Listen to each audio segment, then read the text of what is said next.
Naging epektibo ang mga flood control at drainage improvement projects sa Quezon City, partikular sa G. Arneta Avenue sa Barangay Tatalon. Ito'y matapos mapansin ng ilang residente na hindi na sila muling binaha sa kabila ng naranasang malakas na pag-ulan.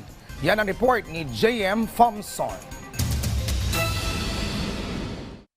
Matapos ang kabi-kabilang pag-ulan sa loob ng Metro Manila nitong nagdaang araw, isa ang Quezon City sa mga nakaranas ng pagbabago sa tuwing malakas ang ulan. Gaya na lang ng malaking improvement sa G. Araneta Avenue sa Barangay Tatalon. Isa ang lugar na ito sa madalas bahain pero kapansin-pansin na hindi na ito muling binabaha.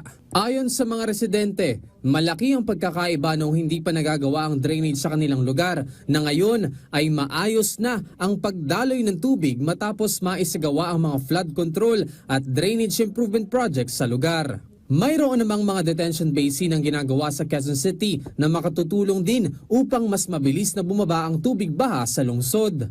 Ayon sa Quezon City Government, tuloy-tuloy ang kanilang ginagawang proyekto kontra baha, katuwang ang ilang ahensya ng pamahalaan gaya ng Department of Public Works and Highways upang matiyak na hindi man mawala ang pagbaha, lalo na sa mga flood-prone areas kahit papano'y mabilis na itong bumaba.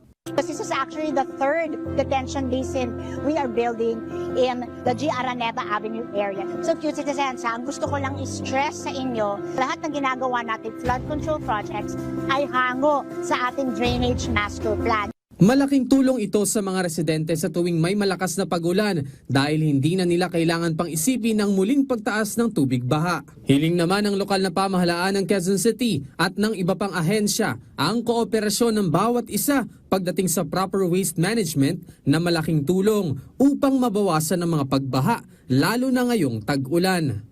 J.M. Thompson, para sa Bayan.